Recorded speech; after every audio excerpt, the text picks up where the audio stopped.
Back to the Think Bigger Real Estate Show. Today's big question is on appraisals. Before we get into that, I've got a very special guest speaker, but before we get into that, I want to make an invitation to you and even a request of you, if you're watching this and you're finding value in this, please comment, like, and share. And then also, if you let me know if you're watching this live or on the replay, just type in the comments live or replay. That'll help me. And also will help us get this content out to a lot of people. So back to the topic. I'm very excited today to have with me a certified appraiser who's more than appraiser. He does a lot of speaking, a lot of teaching. And I think one area that real estate agents sometimes would like some leadership, like some guidance, is in the area of appraisals. Mistakenly, some real estate agents believe that you cannot actually even talk to the appraiser. Like it's against the law to talk to him for fear that you'd be, influencing incorrectly. So we're gonna bust some of those myths, and then Ryan Lundquist, who's here today, is going to help us really get to the truth about how to work effectively, how to communicate effectively with appraisers. So Ryan, thank you for being on the show. I know you've been in the industry a long time, and I just really appreciate the time. Hey, thanks. I appreciate you having me, and I'm honored to be here and hope this is helpful for everyone. Yeah, no, same. That's my goal, is help real estate agents have better businesses and better lives. And so I want to thank you for helping me do that today. So Absolutely. Let's delve into it. Ryan, what do you see some of the myths? Let's kind of start with the myths that you see real estate agents holding and facing when it comes to appraisers.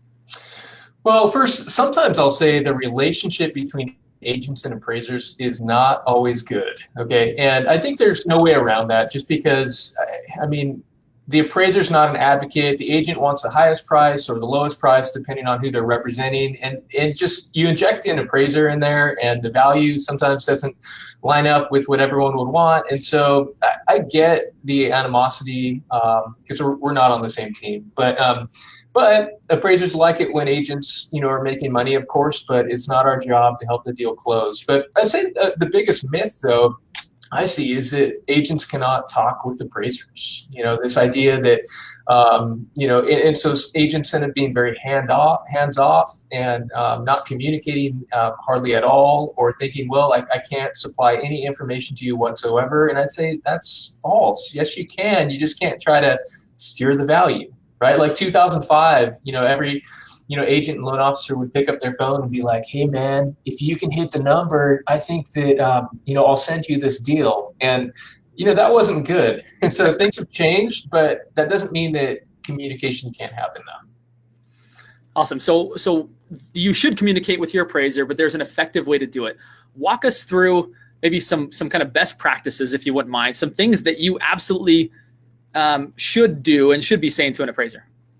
Absolutely. So first, I think when we're communicating with any culture or group, we just have to ask the question, what does it look like to communicate effectively with that group? And so for agents, I would just ask, what are the questions that appraisers are tending to ask you, or the questions they should be asking you, okay? Because you want to be proactive about providing answers to those questions, okay? First of all, I'd say as a realtor, take off your selling hats.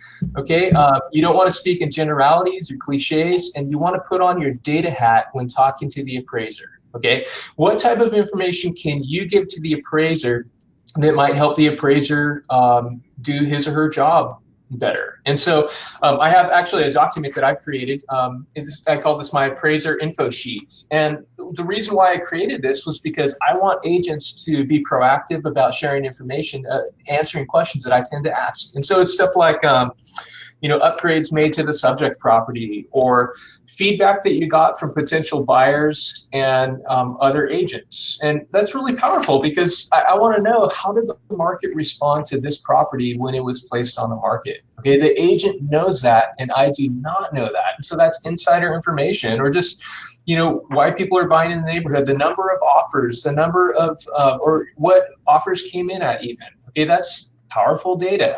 Why not share that with the appraiser? The reason why the seller selected the buyer's offer, or sales or data that was used to price the property. Okay, I find that sometimes if an agent shares all this information, it can help paint a picture for where value's at. Okay, you're not trying to coerce the appraiser, be like, hey, I need you to hit the number. That's old school. We don't want to do that.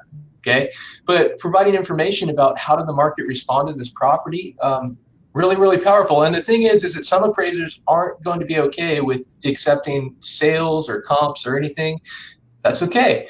But then at least if the appraiser says no to that, you have a sheet right here where you can give then to the appraiser, say, well, okay, you don't have to take, these sales I used to establish the list price, but here's all this other information. And the thing is, okay, go ahead. I was going to say, so you'd actually recommend that form that you have, you're willing to give that to the audience today, and they can actually take that, fill that out, and anytime that they want, they can give that information to an appraiser. Is that true? Is that kind of what you're saying, is just offer that information? Absolutely, because this information, it's based on facts.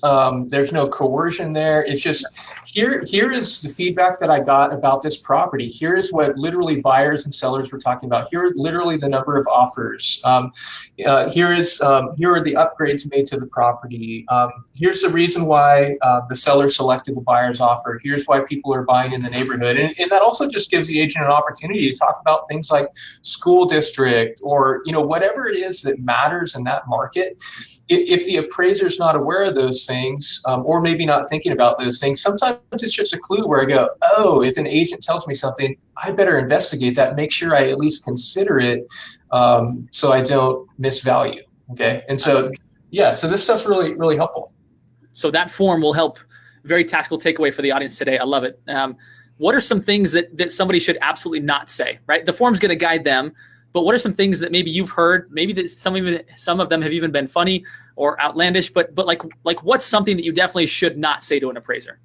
So I would say just avoid the subtle pressure statements like, hey, I hope this one comes in at value, or, I don't want to ask you to do anything unethical, but just do your best. Appraisers hear stuff like that. And I when I do speaking in offices, agents kind of chuckle because they're like, oh, shoot, I'm saying that. But there's this real sense where agents will say, though, too, like, hey, come on, that's not a big deal. And then I always ask, well, if the Department of Real Estate was on the inspection with you, would you have said that? No. Yeah. So there's an ethical component there, but I would say, even if we push ethics aside, here's the deal. It doesn't actually help the appraiser do his or her job. You haven't given the appraiser anything to consider anymore. And so that's why I would say, if you want to have the appraiser consider stuff, do this. Or when an appraisal goes south, guess what types of information the agent wants to share? The agent will share all of this information right here as soon as the agent wants to challenge that low appraisal.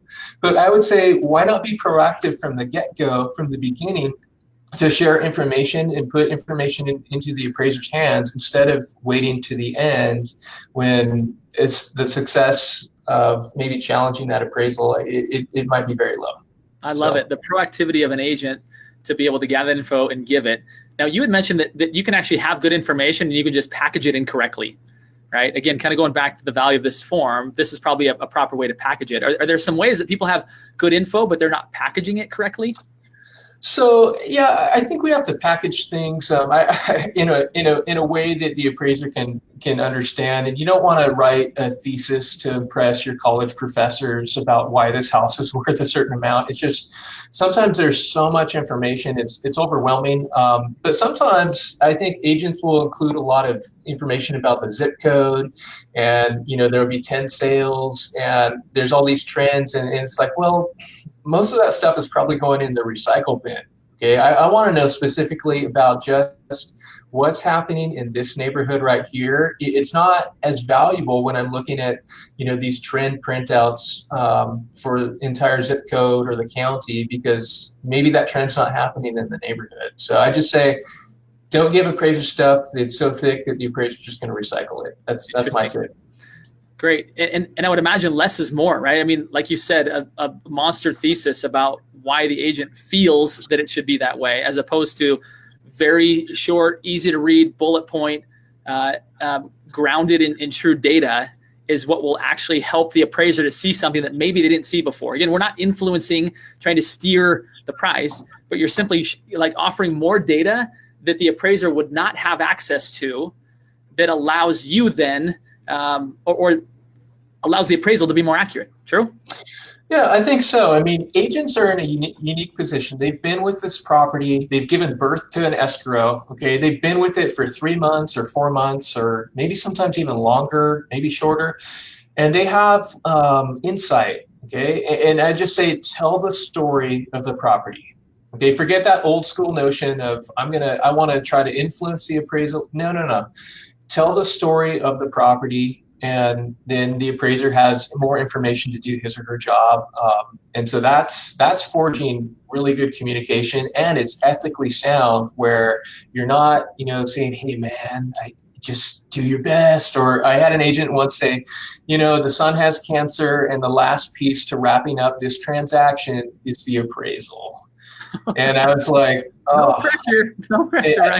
Yeah, no pressure or anything, but I'm really hungry, or no pressure or anything, but the market's been slow and I really need this deal to close. Or, I mean, we just have to be careful with how we communicate. But most importantly, what can I give this other culture or group? How can I scratch the itch of what they're really asking for? So that's my deal. I love it, man. Such great stuff. Anything in closing as we wrap up? I feel like, in fact, let's put up on the page here how people can get a hold of this document that we've been talking so much about. So let me put it up here. And then if you could walk people through SacramentoAppraisalBlog.com. People go there, then what?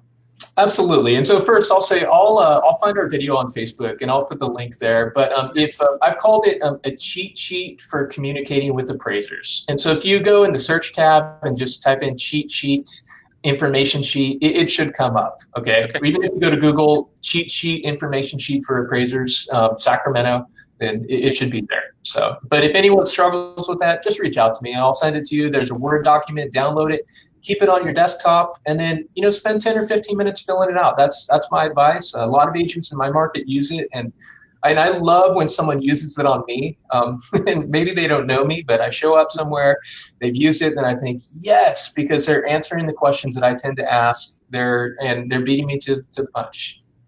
I love it. Man, you've been wildly helpful. That this ought to really move the needle for some agents and helping them communicate more effectively with appraisers and not jeopardize their own integrity, right? And sometimes unknowingly, right? They think that they can say something that they can't.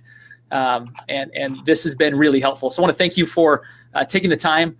And I want to thank the audience for tuning in today. Again, if you found value in this, please share it out. Would encourage this topic and all the good stuff that Ryan has to offer, not just in that document, but on his blog. I'd encourage you. I would imagine there's a place for people to subscribe, find more content on what you have to share. I'm sure it's value packed. So thank you again, Ryan, for being here. And thanks to the audience again for tuning in. Thanks, Justin. It's an honor. Really appreciate it. You bet.